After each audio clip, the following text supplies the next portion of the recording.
Have you checked the children? Your little master. Hi, I'm Chucky. Wanna play? Sometimes that is better. You're gonna need a bigger boat.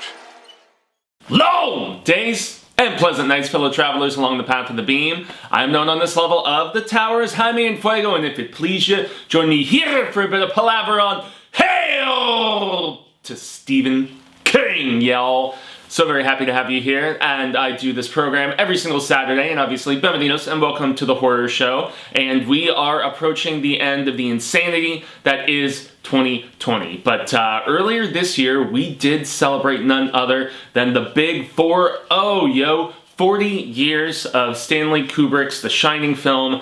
Some find it brilliant, some constant readers find a lot of the same issue that Sai King himself did with it, but that is beside the point because I finally took it upon myself to give a proper look and a bit of discussion for the first time in quite a while about this beautiful edition of The Shining, the book that Cemetery Dance put out. And the reason for the correlation with the film is because this amazing edition that is unfortunately out of print, and this is just the gift copy, I believe. Yes, the slipcase gift edition, limited to 3,000 copies, and it's got all kinds of beautiful artwork within it from Glenn Chadbourne, I believe, is the name of the artist, who has worked on various amazing things along with Cemetery Dance for Sai King and stuff. But so King obviously was on record many times saying how much he despised that Kubrick version because of the fact that it just basically took all of the humanity, especially out of the Jack Torrance character, and opposed to somebody who kind of, you know, is a good person, but troubled, tough childhood, and just comes into a situation where there is a fall from grace and just descent into madness from both the bottle and or the lack thereof in this particular case, but also the evil forces and the negative energy that swirls around the Overlook. And so King took it upon himself in the mid-90s to do that ABC miniseries adaptation. And as I meander around getting to the point of all of this, when that miniseries was about to debut, there was a small portion of a deleted prologue from the Shining book entitled Before the Play, and an excerpt of that was actually published in TV Guide magazine, and it's very sought after with constant readers and, you know, Tower junkies and just King's fans alike, but it had never been published in its entirety until this edition of the Cemetery Dance Shining, which has it's got a 2001 introduction from Sai King himself, it's got some cool afterward stuff, and it also has, to the best of my just understanding at least, the only time that Before the Play has been published in its entirety. And at least in this particular edition, it is a prologue that is literally like 40 pages. It is extensive, and I know that I kind of breezed through it when I first got this edition a number of years ago, but I remembered the gist of it for the most part, but it's something that I've always at least wanted to briefly talk about here on Hail to Stephen King, and I have gone on record various times to say that Shining is not like a top tier, like highest echelon sort of King book. I understand the merits of it. I personally prefer Dr. Sleep even more so the Dr. Sleep film that Mike Flanagan did. But yeah, The Shining, it's not like a personal favorite. I mean, before this he had already done Salem's Lot, which is a personal favorite, and Carrie, which put him on the map and everything. And yet I know that there is a contingent out there who absolutely adore The Shining. There are many peeps that contend this is his scariest book ever. But just to talk about Before the Play, it is broken up into 5 different scenes, and so the first one is, I'm trying to remember, it's something about the 3rd floor, but I'm just going to go kind of briefly piece by piece about this. So, the 3rd floor of a resort hotel fallen upon hard times, and this basically gives the actual just history of the construction of the Overlook itself. I believe the guy's name was Bob T. Watson. Yeah, so Bob T. Watson was this just very rich and well-to-do person whose family had made a lot of money in Colorado in the silver industry. And so he takes this kind of pet project upon himself that he wants to build a resort. And he becomes obsessed with the process. So much though that even when the hotel is like operating in the red for years and years and years, and yet they're just inching closer and closer, you know, they're like over 100,000 in the red, and then they're like 70 in the red the next year, and so on and so forth. So you can tell that they were slowly making progress and stuff, but this was like top tier, like 4 to 5 star. They don't specify here in the before the play prologue if it was considered a 4 or 5 star, but if there's a presidential suite, man, I mean, we're talking like, you know, Kevin McAllister staying at the Plaza sort of thing in that second Home Alone movie. And yeah, I mean, the only president that ever stayed there, Woodrow Wilson, they make mention of that. But so the construction starts in 1907.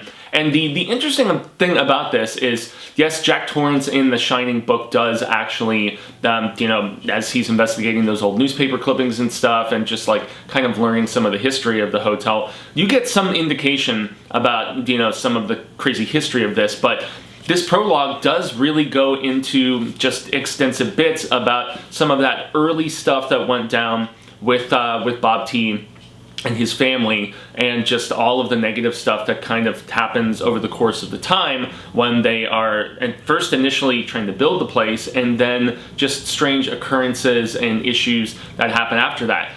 It was like not just the construction between the person who just kind of screws him over with paving the road to actually allow, like, you know, buggies and carriages and stuff like that, and, you know, automobiles that were starting to come into play around that time in the early 1900s. But so he gets swindled and screwed over, and the road isn't paid properly, so he ends up having to spend like 3 times the money to actually get it paid properly, because they had to rip all of that other crap out because it was just done with poor materials and done just in a very half-assed, you know, haphazard sort of fashion. And so that's something, it's just, first you find out that there is like all of these financial issues that the place was riddled with, but there was also tragedy, in particular tragedy that was connected directly with Bob T himself. His son, early on, Bryce, I believe the kid's name was, he's riding a horse around as they're first getting this place and they're, you know, getting the construction and stuff underway between 1907 and I believe it opened officially in June of 1910. But the kid falls off a horse, breaks his neck, and dies. So that's just right off the bat. He has his wife Sarah basically telling him, she's like, you're basically building this resort, this you know, this passion project, this vanity project in a lot of ways, on the blood of your dead son. And of course, he disregards that. He has a younger son by the name of Dick, I want to say. Well, it's unimportant. He has a younger son that he doesn't love quite as much, as King mentions in the source material. But nonetheless, he still forges forward because he is almost obsessed. He's almost driven by the power of this place to construct and to finish, even after the opening of it, to forge forward despite the fact that he can't seem to even fill the place up. Like in the first 3 months of operation, and this is like 110 rooms if I'm not mistaken, they had less than like full capacity as far as the entirety of bookings in 3 months. And as somebody who worked in the hospitality industry for a number of years, that's just insane. A place does not stay open in that regard. I mean, granted, do you expect any new business to have hurdles, you know, to get past? You have to rarely do you see an instant success, especially with this sort of money having been spent. And so, yeah, you have to be able to operate in the red for a couple of years. But, I mean, when it says at the very beginning here, it was 1922. So basically, he went for over a decade operating this place and taking out second mortgages and, you know, teetering on the verge of bankruptcy and all this other stuff. But in the same right, the place never got the notoriety he assumed that it would, because of the fact that guests would book for like a couple weeks and they would only stay for like 10 days, that sort of situation. And it was because of the fact that they were riddled with nightmares. They, you know, thought that, like, that even the commencement, so when the place was officially like ribbon cutting, he has this this pet congressman, as King calls it, and this is Bob T that I'm talking about, the owner and the guy who built the Overlook.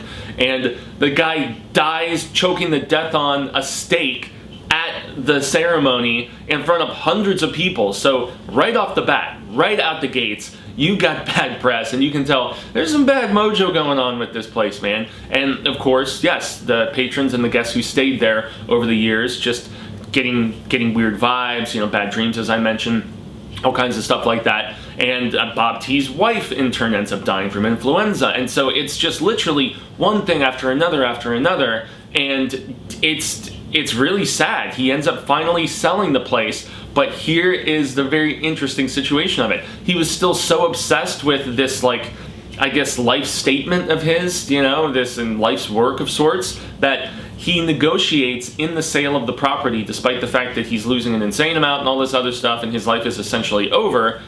He negotiates for him and his younger son that is still alive to stay on as janitors / caretakers of the property. That's how obsessed he was. That's how linked he felt to this place. And so even when he was trying to broker the sale, the guy who he's trying to hawk it to is like, you can't go from owning this place to being the janitor. That's crazy. And yet that's exactly what Bob T does, because he just could not break the connection with this place. And so him and his son, besides being the janitors in season, they stayed there as characters off season.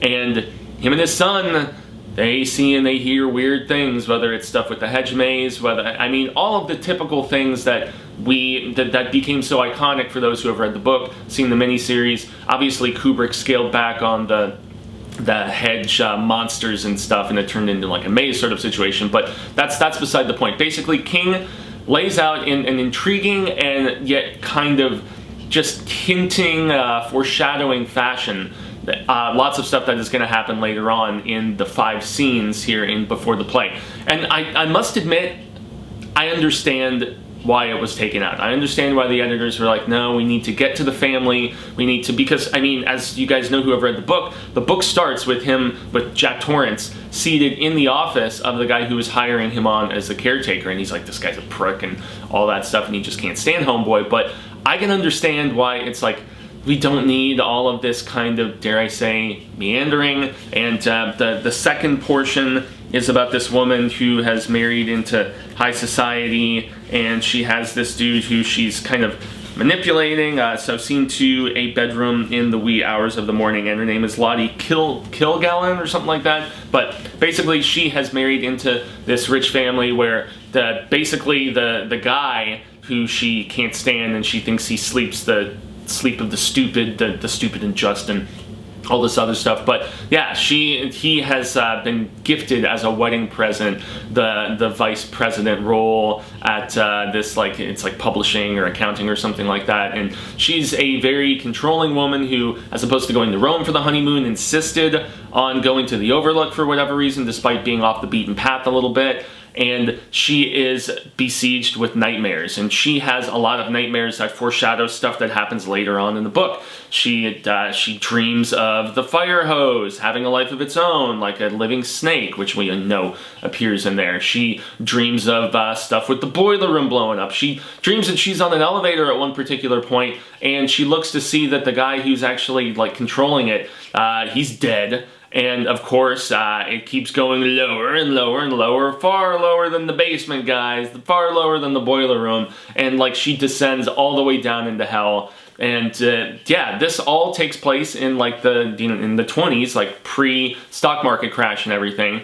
And yeah, she is just so tormented by the lack of sleep that she insists that they cut their vacation, their honeymoon essentially, short. And yeah, she ends up committing suicide like 20 years later in like 49 or something like that. So this is all, it's fascinating backstory, but once again, I can really see why King decided, well, not King specifically, I would imagine he had a little more sway by this third book over his editors and, you know, his publisher and stuff like that, but yet we still had to get to the Stand, and the Stand made him cut that down like a motherfucker. So yeah, I can definitely see why these like 40 pages were taken out the third part, which is on the night of the Grand Masquerade. That's scene 3, and that deals with Horace, the guy who is the owner of the hotel. I want to say like pre-World War II, so in like the late 30s, early 40s, something like that. And he has various gay lovers, and he has this guy named Lewis, who he has diddled like various times, and they've had, you know, just kind of, and obviously, unfortunately, back in this day and age, like just anything of that nature of the gay variety was you had to be hush hush, it had to be so DL, which was tragic, but it was of the times and stuff like that. But Horace isn't exactly painted as the nicest guy either. You know, he also sees women, has like Broadway ladies staying, Hollywood actresses staying at his penthouse in Hollywood or New York or whatever, because he owns, this Horace guy who owns the Overlook by this particular point, he owns multiple properties and, you know, various places and stuff. But Lewis, this guy who he's seen on and off, who was also his like accountant basically, or at his investment firm, whatever. This guy is at the masquerade party at the insistence of Horace, dressed as a dog, and we all know that because it was such an iconic scene in the Kubrick bit as well. But so the guy, he's dressed as a dog, and he leaves the masquerade party early. He's pissed off. He decides to go and draw a hot bath, and he's just going to go to sleep because his feelings are hurt and he's very upset. And he discovers these mysterious pills in you know, just the bathroom, in like, you know, the over mirror like little cabinet area, and he's like, wow, Overlook's been closed since '36. Should I really take these pills? Takes them anyway. Gets in the hot bath, and apparently he drowns and dies. And that's where Horace's time with the hotel basically spirals from there, because he is linked to the murder. They're wondering if it was in fact a murder, negligence that could have been involved. And the coroner who's investigating, basically Horace blackmails him, and he's like, yeah, I'll build you a new library. I'll basically pump this money that was probably needed for hotel and operations and his own personal finances and all of his investments and stuff. He has to toss like 70,000 something into this nearby community that is investigating, and so his ownership spirals out from there. And so that's kind of what we get a little bit of in scene 3 about the masquerade. And then the fourth bit, and now this word from New Hampshire. This is all about, and it's very brief, it's only like, what, 4 or 5 pages, but it's about Jackie Torrance getting his arm broken by his drunken father, and how his drunken father is insisting that he take his medicine. His dad comes back from a bender. Jackie's like, where's your car, Dad? You know, this and that. And King describes that at this particular point, Jackie is the only one of the children who still loves his father, despite the licks that he gets from him, and, you know, the drunken nastiness, the mood swings of, you know, going from hateful to lovable, and, you know, like, smack the child and then just go hug him and say, you know, I'm sorry and whatever. But you make the direct correlation here with where Jack Torrance got the take your medicine, take it like a man, so on and so forth. He runs from his father because his father thinks he's sassing him about wrecking the car, goes up a tree, and there is also a premonition, well, not premonition, but there's a foreshadowing is the proper word. There's a reference to Jack's father basically gassing down a hornet's nest, and we know what happens with that. And just the metaphor of how hornets, as opposed to bees that sting once and they're done, the hornet is a metaphor for alcoholism, and the fact that it can sting over and over and over. And so there's a mention of a hornet's nest before the play in this fourth scene about Jackie. Jackie goes and runs up a tree, and he's hiding from his dad, and he ends up getting his arm broken. And so that's another correlation with the fact that Jack breaks Danny's arm. And so I see why King was trying to like emphasize the whole, you know, the sins of the fathers and the cyclical aspect of it. And so I get it, but ultimately I don't really think it was necessary. And also, lastly, the fact that, you know, scene 5, the Overlook Hotel, 3rd floor, 1958. This is a shootout that happens I believe it's in the presidential suite, but there's basically these 3 New York guys that are going to put a hit on, and they're like, yeah, the Overlook is the ideal place for it because it's more isolated, and you know, just the dalliances and stuff that go down at this particular place. It's the ideal spot for a hit. And the way that King writes this, it actually reminds me a lot, and just the way that he frames this in general, it reminds me quite a bit of the passages that Mike Hanlon does, those little just bits about Derry, whether it's the shootout in Derry, whether it's the burning down of the Easter egg hunt or whatever, just basically exploring the history of the place. King employed, and this preceding it by a number of years, obviously, it's a similar sort of vibe in these little bits here and there. And I think King, despite the fact that this is only 4 pages, this last scene of this shootout in 58 at the Overlook, I think King sums it up very well here at the very end. He's like, They were outside and climbing into the parked car. 3 minutes later, they left the Overlook behind them, standing gilded in mountain moonlight, white as bone under high stars. It would stand long after the three of them were as dead as the three they had left behind. The Overlook was at home with the dead. And yeah, I mean, once again, not a absolute top tier King book for me, but it is for a lot of people. And yeah, I just wanted to finally, for the first time, especially since it's getting cold, we are at the end of a very cold and crazy year here that has been 2020. Yeah, Before the Play it's really, at the end of the day, it's nothing that immensely memorable, but it is intriguing to see how King was intent upon doing this deliberate foreshadowing of, you know, boiler room stuff, as I mentioned, of, you know, just the trickle-down factor of, you know, alcoholism and violence and stuff with that scene with the father. Really, for me, the most interesting bit is the very first portion, learning about Bob T. Watson and just how the place was, like, bad to begin with. You know, there was just bad vibes and negative stuff was going down from the onset. You know, death of his family members, death of other people, you know, like the pet congressman and stuff like that. And just the fact that there is, people got a very strange vibe, and the fact that it operated in the red for as long as it did. The fact that it's just like, the writing was on the wall, Solomon style, man, and excuse me, that's, you know what I mean. It just, I don't know, when all signs are just pointing you in the direction of not doing it, and yet there is some impeccable force that is still drawing you, and that's the way it was with Bob T. And of course, nobody was quite as passionate about the place, I would presume, as him initially, the one who actually laid the groundwork and built the damn place. But I don't know, when it's like it's like the Magic 8 Ball, you know, when it just makes things plain and clear to you that you should not be forging forward, and yet that's what happened, and that's why the Torrance family had the opportunity to end up there, and all the crazy shizzle that went down. So yeah, guys, this is, I gotta give a shout out to my dudes at Cemetery Dance, you know, whether it's, you know, Chiz and Blue and the entire team over there. They put out incredible editions.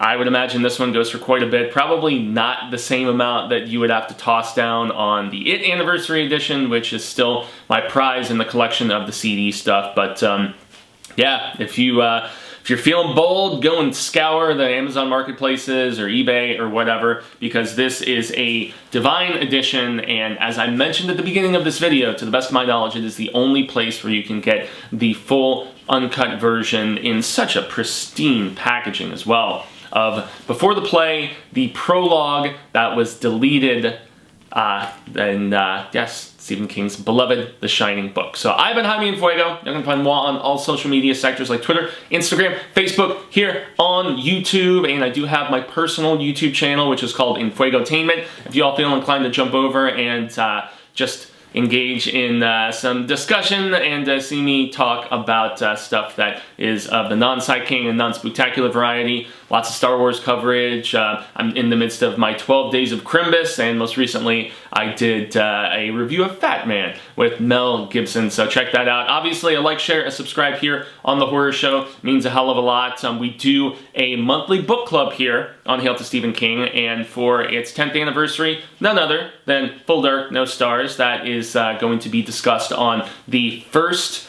Saturday of January. So yep, there is also a corresponding Facebook group. We have almost 1,000 people on there, daily palaver. We just ask that you maintain respect of different opinions and stuff like that. The Stan miniseries is coming up very soon. I know we're gonna have a review of that. I just don't know if it's gonna be a Hail to Stephen King review or just a regular discussion proper with, you know, myself and Cecil. And oh, and Cecil is mentioned in that, or at least the name Cecil is dropped in Before the Play, which I thought was great. But yeah, Robert Dewey, Marsha Parker, I'm not sure who all will be involved in that discussion of the CBS All Access show, but that is coming here in the month of December. So yes, look forward to that. And yeah, guys, that's going to be the end of the proceedings. So until the Wheel of Ka comes around once more, hasta luego. Sin amigos, constant readers, viewers alike, say thank you for a bit of your time today. Hopefully we share more of that palaver sooner rather than later. And until then, remember to stay scared and read Stephen King. Bam! The Shining, yeah, I do like The Shining. I just don't love it like a lot of people.